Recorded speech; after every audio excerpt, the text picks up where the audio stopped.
नमस्कार दोस्तों, हमारा YouTube चैनल को सब्सक्राइब करने के लिए ऊपर दिए गए लाल बटन को जरूर दबाएं और नए नए अपडेट देखने और सुनने के लिए घंटी के निशान वाले बटन को जरूर दबाएं। धन्यवाद। छौरा सबके खतरा देख के तक हमारा देह जड़ैया। नहीं पूछू छौरा सबके पोखरी महार पर मटर गश्ती क्रिकेट बाजी आ हाथ पर जाकर झूठा खेती इ नवका समाज के गर्त में दौले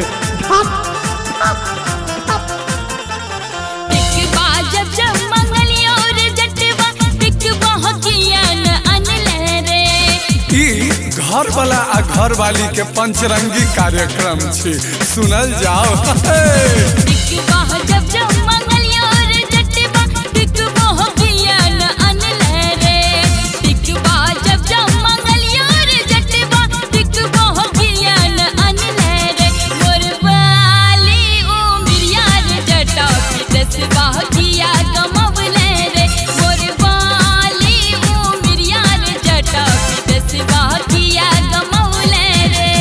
टिकवा जब हम अनलियो गे जटनी टिकवा किया न पहनले गे।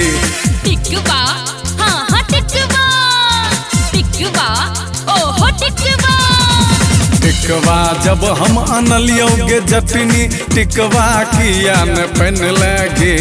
टिकवा जब हम अनलियो गे चटनी टिकवा किया न पहनले गे।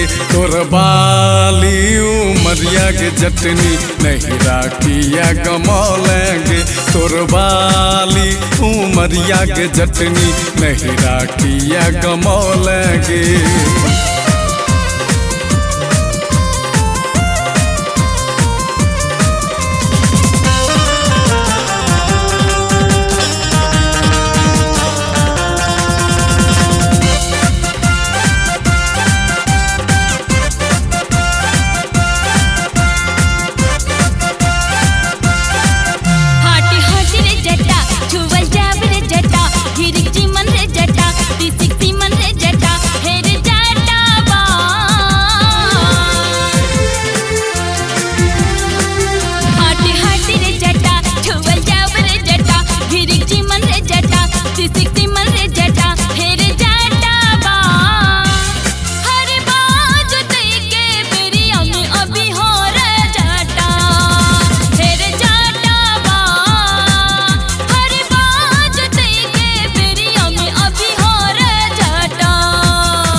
आनंद ले जाओ आधुनिक आनंद www.com maithilimaza.com। नथिया जब जब मंगलियो रे जटबा नथियो हो किया न अनले रे। नथिया जब जब मंगलियो रे जटबा नथियो हो किया न अनले रे। मोर बोली ओ मिरिया रे जटा विदेशवा किया गमवले रे। मोर बोली ओ मिरिया रे जटा विदेशवा किया गमवले रे।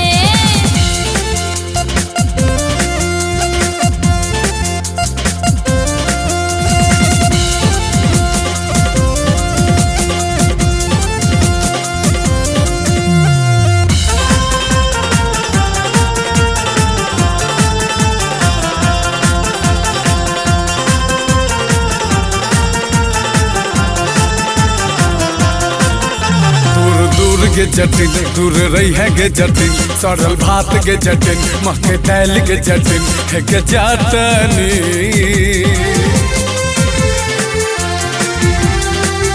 दूर दूर गे जटिन दूर रही है गे जटिन सड़ल भात गे जटिन मक्के दाल गे जटिन है गे जटनी। भोजना कराबई बेरिया में आई है गे जटिन है गे जटनी।